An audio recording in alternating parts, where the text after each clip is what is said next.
폴 발레리 해변의 묘지. 이제 지금 오늘은 간단하게 도입부와 또 유명한 결말 부분, 이 두 부분을 자세히 지금 소개를 해드리고, 그래서 이제 이 시에 대해서 뭔가 한마디 할 수 있게 해드리겠습니다. 우리가 시를 읽는다는 것은 누구한테 내가 시를 안다 이렇게 말하려고 읽는 게 아니죠. 그 시 자체를 보면서 위안을 받습니다. 위안. 예를 들어서 뭐 조병화 시인의 하루만의 위안이라는 시를 읽으면은 그날 하루 동안 있었던 여러 가지 힘든 일, 서운한 일, 또 화나는 일 등이 이제 위로를 받죠. 그러니까 우리가 유명한 시인들의 어떤 연가를 읽으면서 그들로부터 그 어떤 시련의 아픔을 위로를 받는다거나 그런 게 있죠. 또 뭐 비단 우리가 그런 것뿐이 아니라 예를 들어서 뭐 워즈워드의 수선화라는 시를 읽으면서 그 들녘을 거닌다거나 이제 하면은 정말 그 정서적인 순화를 느낄 수가 있어요. 그런 경험을 가진 분들이 있을 텐데, 그래서 우리가 현학적인 허세를 위해서 시를 읽는 것이 아니다. 그거를 먼저 명확하게 하셔야 됩니다. 이제 그런데 우리가 그 프랑스 특히 상징주의 시인들의 시를 보면은 이해가 안 돼요. 웬만한 정신으로는 이해가 안 되죠.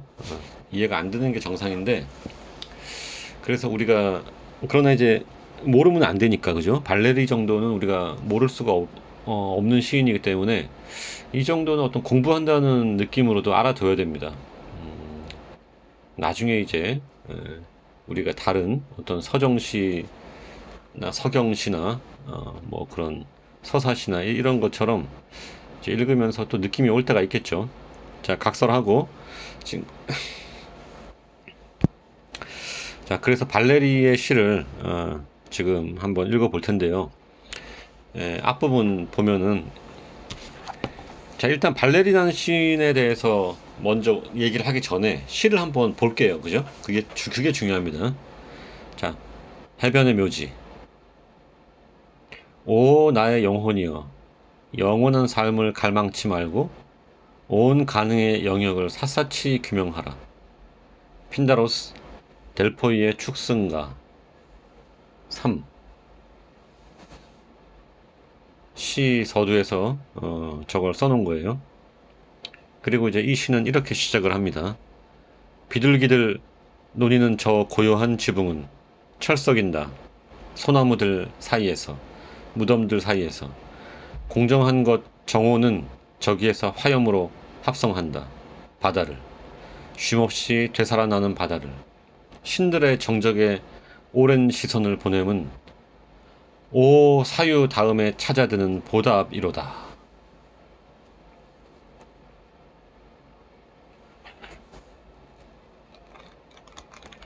자, 여기서 그 각주 4번의 사유, 저 사유는요 명상, 그 지적 작업, 그걸 말하는 겁니다.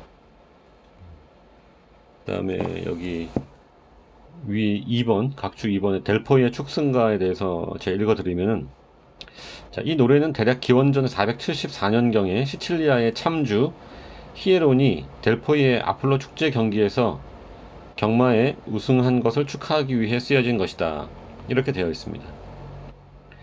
자, 그리고 이 해변의 묘지에 대해서 이제 좀 설명을 해드리면은 1920년 6월에 게재가 되었다. 잡지에, 프랑스 잡지에. 이때 그 시의 절의 배열은 최종 원고와 다소 달랐으며 명구도 없었다고 합니다. 해변의 묘지는 시인의 고향인 지중해 연안의 세트, 자, 원래는 CETTE 였으나 1927년 8월부터 SETE로 바뀌었다고 합니다. 프랑스 발음 기호인데요. 이건 잘 모르겠고, 그래서 이 원래 제가 그 영국에 있을 때 이 세트에 가려고 했었어요. 근데 이제 그 후반부에 이제 9개월, 10개월째 돼가지고 그때부터 코로나19가 시작돼가지고 코비드 19 때문에 못 갔는데 아쉽지만 이 지중해 연안의 세트라는 곳에 이제 이 묘지가 있습니다. 여기에 발레리 집안의 무덤들이 있고 자기도 이곳에 묻혔다고 그러는데 바로 이 해변의 묘지를 제목으로 쓰고 있다. 자, 우리가 또 드라마나 이런 데서 가장 많이 쓰고 있는 또 흔히들 언급하고 있는 맨 끝에 부분을 보시겠습니다. 바람이 인다. 살려고 애써야 한다. 세찬 마파람은 내 책을 펼치고 또한 닫으며 물결은 분말로 부서져 바위로부터 굳세게 뛰쳐나온다. 날아가거라. 온통 눈부신 책장들이여. 부숴라. 파도여. 뛰노는 물살로 부숴버려라. 돛배가 먹이를 쪼고 있던 이 조용한 지붕을.